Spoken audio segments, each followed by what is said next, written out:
Okay, దేవుడి స్తోత్రం. ఈ సమయంలో ఎవరి బిడ్డలు పాస్టర్ గారు కలిసి ఒక ప్రత్యేక పాట పాడాలని ఆశపడుతున్నారు.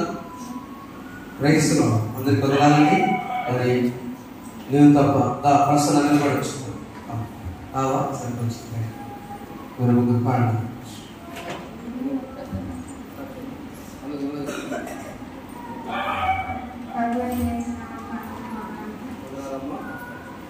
నీకు తప్ప నాకు ఈ లోకంలో ఎవరున్నారయ్యా, నీవు తప్ప నాలో ఎవరికి చోటే లేదయ్యా, నీవు తప్ప నాకు ఈ లోకంలో ఎవరున్నారయ్యా, నీవు తప్ప నాలో ఎవరికి చోటే లేదయ్యా.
మంచి పాట పాడారు.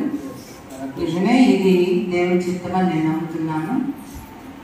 ఎందుకంటే చూడండి, ఒకసారి మనం ఇప్పుడు చదువుకున్న కీర్తన 53వ కీర్తనలో మొదటి వచనం, దేవుడు లేడని బుద్ధిహీనులు తమ హృదయంలో అనుకుందరు. చాలు. అసలు బుద్ధిహీనులు ఎవరు? దేవుడు లేడు అని అనుకునేవాడు బుద్ధిహీనులు. అయితే మన బిడ్డలందరూ కలిసి ఏమంటారు, పాట పాడారు, నీవు తప్ప నాకు ఈ లోకంలో ఎవరు లేరు. అంటే నీవు ఉన్నావు, అంతా దేవుడే అనుకునేవాడు బుద్ధిమంతుడు. దేవుడు లేడు, ఏమి లేదు అనేవాళ్ళు బుద్ధిహీనులు. దేవుడు తప్ప నాకు ఈ లోకంలో ఎవరు లేదు అనుకునేవాళ్ళు బుద్ధిమంతులు. దేవుడు మనందరినీ బుద్ధిమంతులుగా నియమించుకున్నాడు. ఆమేన్. నిజమే ప్రేమైన దేవుని బిడ్డలారా, చూస్తున్నాము. మీ అందరికి శుభములు. ఇస్తున్న వారికి కూడా నా హృదయపూర్వక వందనములు తెలియజేస్తూ 53వ కీర్తనను మనం రెండవసారి ఒకసారి ధ్యానిస్తూ ఉన్నాం. మొదటిసారి ఏం నేర్చుకున్నామంటే చివరి వచనం నాకు చాలా గుర్తుంది. 6వ వచనం ధ్యానించాం. సియోను నుండి ఇశ్రాయేలుకు రక్షణ కలుగునుగాక. దేవుడు చెరలోనున్న తన ప్రజలను రప్పించినప్పుడు యాకోబు హర్షించును, ఇశ్రాయేలు సంతోషించును. దేవుడు చెరలో నుంచి బయటికి తీసుకొచ్చినప్పుడు యాకోబు హర్షిస్తును, ఇశ్రాయేలు వారు సంతోషిస్తారు. నిజమే. ఈ వారం అంతా కూడా వరదల్లో, ఉధృతిలో ఎన్నో ఎన్నో ఎన్నో బాధలు, వేదనలు మనం కళ్ళారా చూసాం. మరి మన స్త్రీ సమాజం ఆంటీ వాళ్ళ కుమార్తె కూడా ఆ ఇబ్బందులు ఇరుక్కుపోయింది. అయినా దేవుడు మరణానికి అప్పగించకుండా మన క్షేమంగా మన సంఘానికి నడిపించారు. కాబట్టి దేవుడు ఉన్నాడా లేడా? దేవుడు ఉన్నాడు.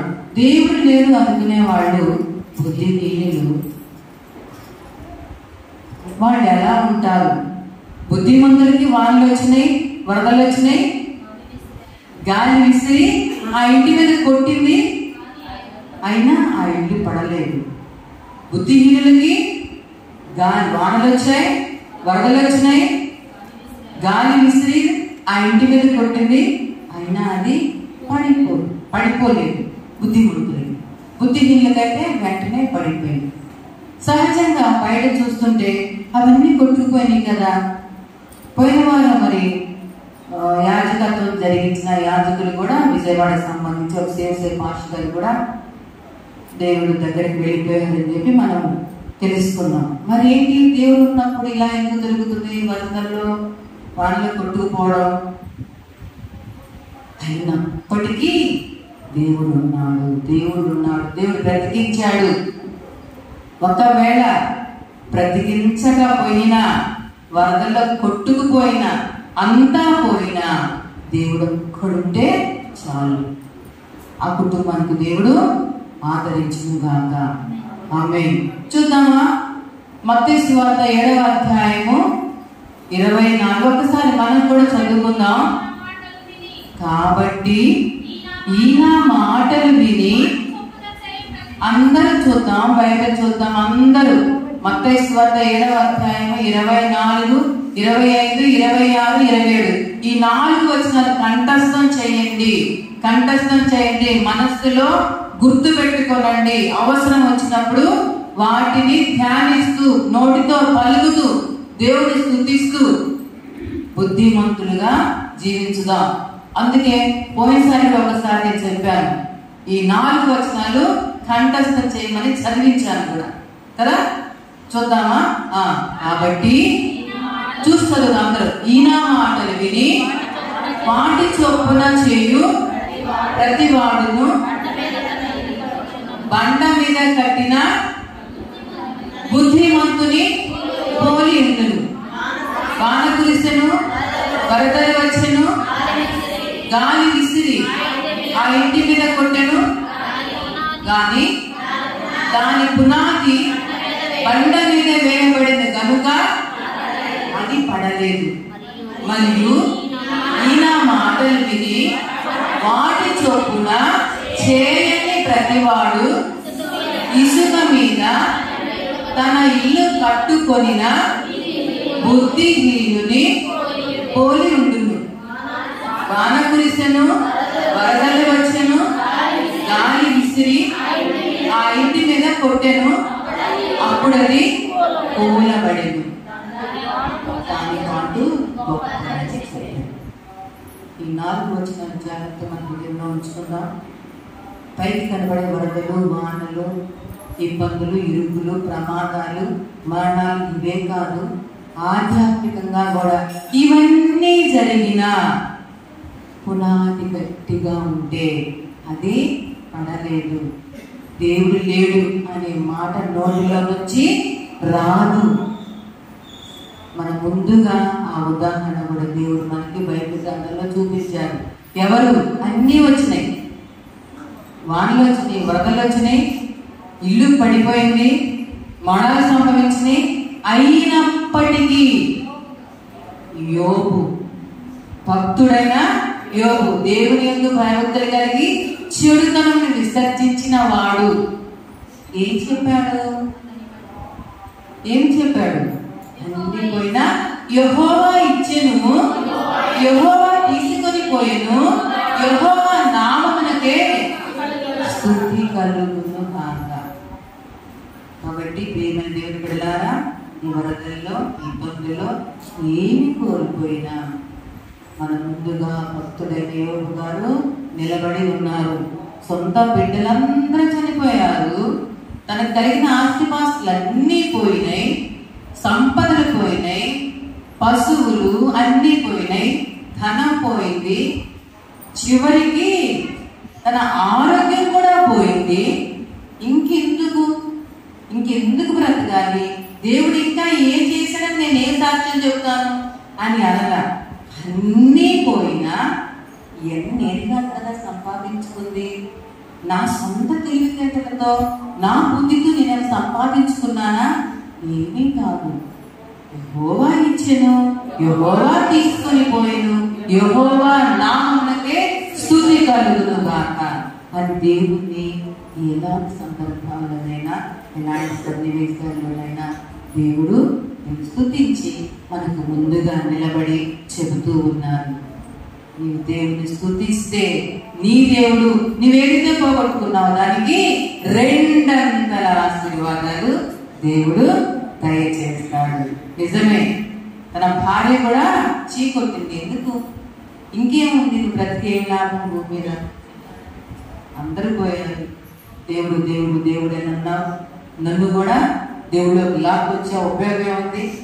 సంపాదించిన ధనం అంతా పోయింది, ఆస్తి అంతా పోయింది, పిల్లలు కూడా లేరు, అందరూ లేదు. ఇంకెందుకు నువ్వు కూడా చనిపో, నీ బాధ నేను చూడలేకపోతున్నాను అని భార్య కూడా భర్తనే అనరాని మాటలు అను. చనిపోని ఎవరు అనలేదు కదా అనేసింది.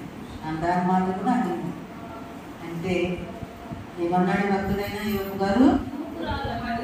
మూర్ఖురాలని కూడా తిట్టలా. మూర్ఖురాలని నువ్వెందుకు మాట్లాడు, నా భార్య ఉండి నువ్వు మూర్ఖురాలాగా నువ్వెందుకు మాట్లాడతావు? ఇదే మాట. నా భర్తవై ఉండి నువ్వెందుకు ఇలా చేస్తావు? నాకు చాలా ఇక్కడ మంచి పేరుంది, మంచి అమ్మాయి పేరుంది, మంచి అమ్మాయి, చాలా బుద్ధి కలిగిన స్త్రీ, వివేకం కలిగిన సుందరమైన స్త్రీ నాకు పేరుంది.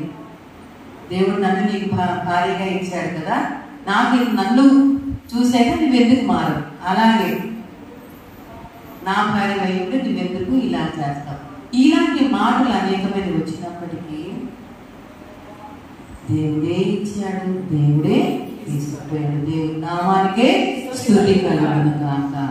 ఆమె అలాంటి గొప్ప విశ్వాసాన్ని దేవుడు మన సంఘంలో ఉన్న ప్రతి బిడ్డకు పేరు పేరున దయచేయాలని నేను కోరుకుంటూ ప్రార్థిస్తూ ఈ మాటలు దేవుడు మనల్ని దీవించిన గాక.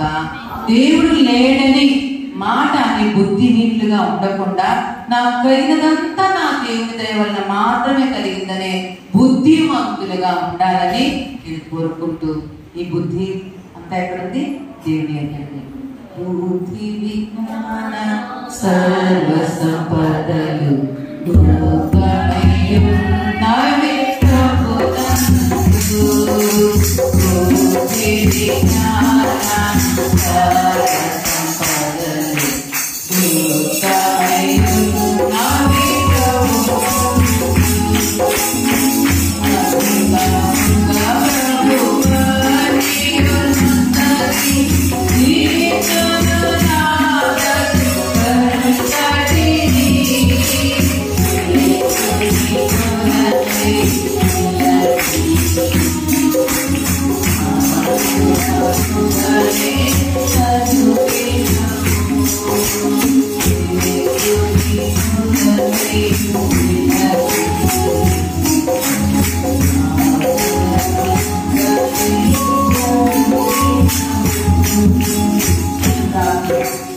దేవతకి మరొక తండ్రి వందనములు.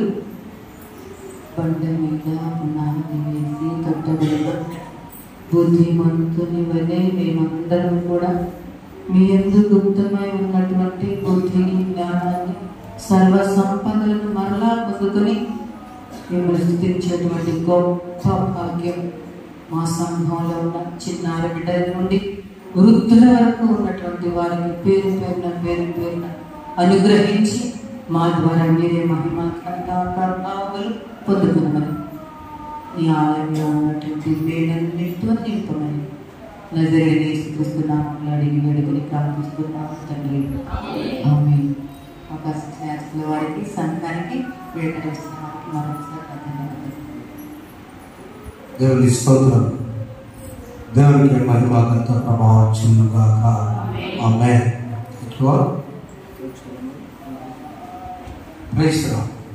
నిజంగా ఇలా కూర్చున్నామంటే దేవుని చిత్తం ఆయన సన్నిధిలో ఎదురు చూస్తూ